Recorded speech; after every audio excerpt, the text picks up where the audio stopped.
Hi everyone, welcome back to another episode. Today we'll discuss the differences and similarities between OBDEleven and VCDS. This is a question I get asked a lot, so I thought I'd make a somewhat detailed video on it, describing some changes and the differences between the two software. OBDEleven has come onto the market recently. We do use this product as well as VCDS, and I thought I'd make a little video on it, just describing the differences between the applications and how you can do similar things and how certain things are completely different. We will touch on some diagnostics, some light coding, data logging, and some other advanced features that I regularly use. If I haven't answered any questions, or if there are any questions after watching this video, please do let me know. Let's get straight into today's video then. Okay, so we'll go through a simple scan to start with. So we'll click on that scan now. So there's really no difference to this point between the two. So it's just reading the car now. We'll give it a few seconds. Might take a minute or two. We'll just let that load up.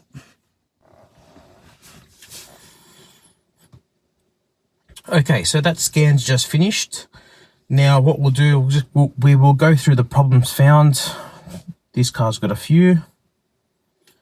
Let's just have a look at the engine one. So I know this car has some faults there, so let's just have a look at the faults.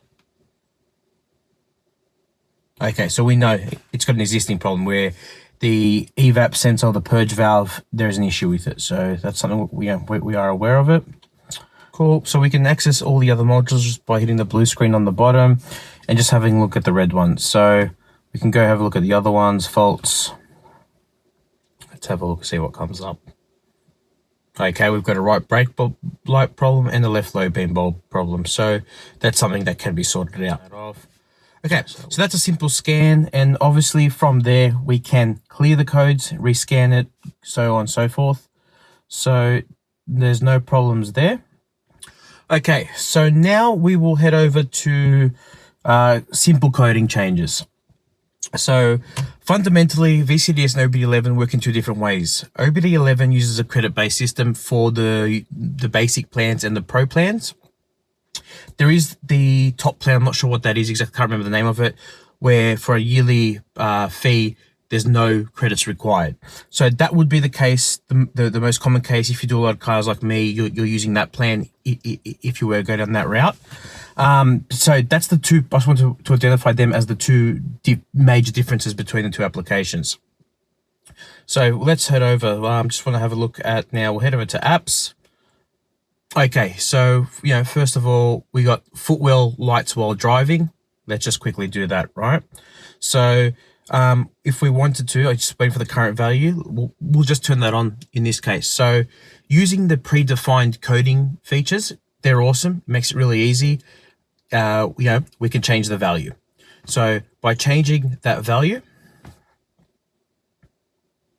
this option is now activated in our car. So the major difference there is, as you can see, it's a one-click feature there. So, one click and the options enabled. Now, there is the manual way to do it to get into each channel, and I will go through that now. This is probably more similar to how you do it in VCDS, but we will be using OBDEleven to complete that. Here we are back at the main screen now. We'll go through some of the changes to do manually. So we'll now do the changes manually. So we'll start by heading over to the modules and we'll go from there. So if I go to home, we'll hit the module button, then go to central electronics. Now this menu here, which we'll show you later, is similar to VCDS in a way where the options are very similar. So what we'll do is we'll head over to long coding.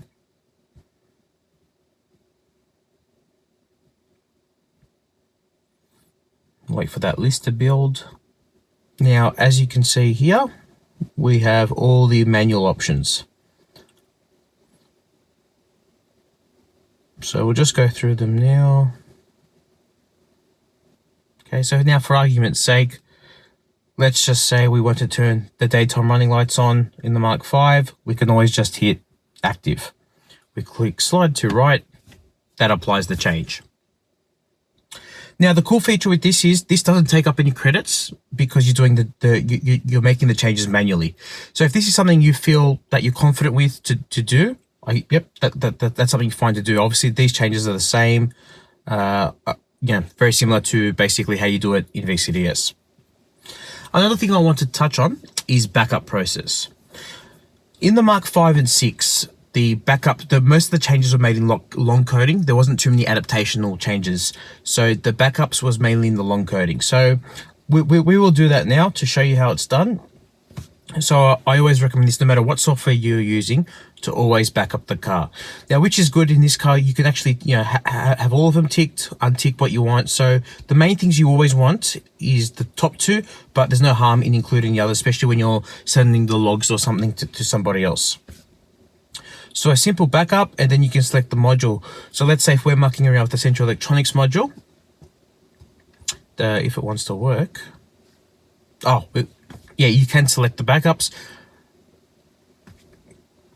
Yep, so in this case, we have the option to do a full backup or select the modules you want to back up. So we are doing a full backup now, so that's scanning through it now. And we'll just let that run through till it's complete. Okay, so now we're launching VCDS. What we'll do is we'll quickly run through the similar sort of changes we made and the tasks we ran in OBDEleven, and we'll run them here on VCDS. So first of all, we'll run just a general scan. So we'll quickly do that now. And as you can see, that was from the main menu there.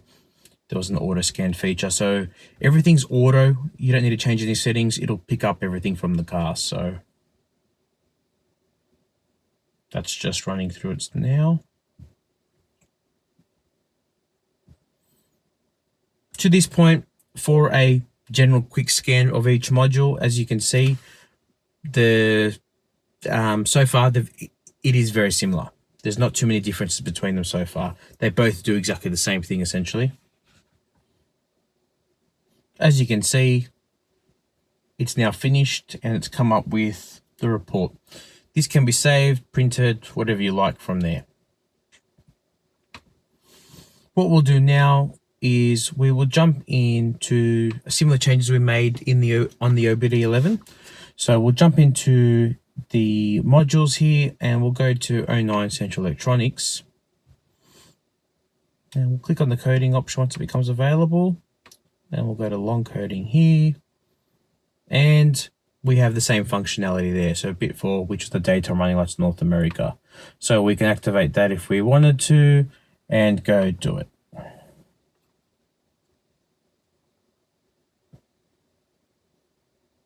So from there, it's applied. What I'll show you now, a adaptation map of a 09 Central Electronics module from a Mark 7 Golf. So as you can see here, an adaptation map. So you've got the long coding and you have the adaptations. Now the adaptations are for every module, just like the coding is, and they're basically more in-depth options for each channel. So as we get into the newer cars, they move away from long coding and more into adaptations. So for me, in order for me to troubleshoot an issue sometimes when it comes to incorrect coding being applied, I generally do this. I pull an adaptation map, which can be done in VCDS, but also can be done in OBDEleven. But this is where VCDS is further ahead. It can output it into a CSV file. So I can simply open up Excel and then go through absolutely anything and everything and have a quick reference to see what the settings are, and I can make my decision, or I can see what's going on from there. I've obviously got this for many cars, so I can do a comparison between cars very easily. So as a diagnostics tool and troubleshooting for doing more advanced features, this is where VCDS becomes the more apparent choice. Another cool thing that separates the two would be monitoring and logging. So the most common case for this is there is a unknown problem in the driving of the car. Under acceleration, the car does something weird or something like that. Now with VCDS, you have the ability to monitor many channels at once. I'm just clicking several. you know, from coolant and everything else. So let's say you're going for a drive and you've got an error that pops up at a specific point in time. You can graph this, okay, and then you can also log and save it, you know, and that's great utility for something that you can reproduce. You can send it to your tuner, your mechanic, whatever. This is something the mechanics would be doing, you know, when they are diagnosing cars. So, but if you have the ability to do that yourself and just bring it to them beforehand, it does make the diagnosing faults much easier. If you guys want more information on the engine data, logging and graphing and output saving these files, let me know. I'm happy to do a separate video on it.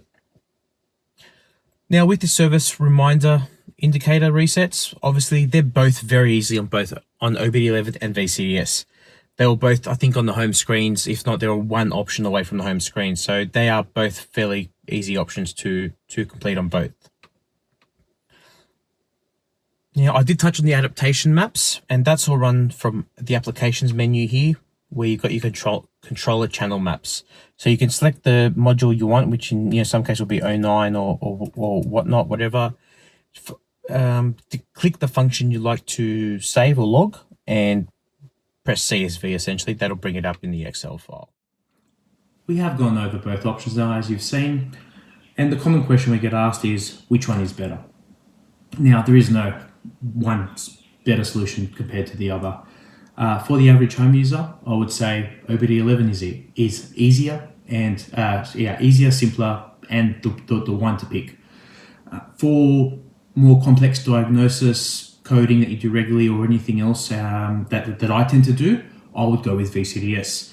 So there is a balance between deciding what you need and at what price point. OBDEleven is cheaper, but over the long term will cost you more with the credits that you have to use if you're going down that method of using the credits, the simplified coding. Using the longer coding method that the VCDS does and that OBDEleven allows does give you the same options and is a viable option to use, on the long-term basis. But as you can see, when it comes to the diagnosis, especially the logging of the engine and things like that, you really can't go past using a genuine Rostec VCDS cable and software. So we'll end it there, guys. Thank you so much for watching.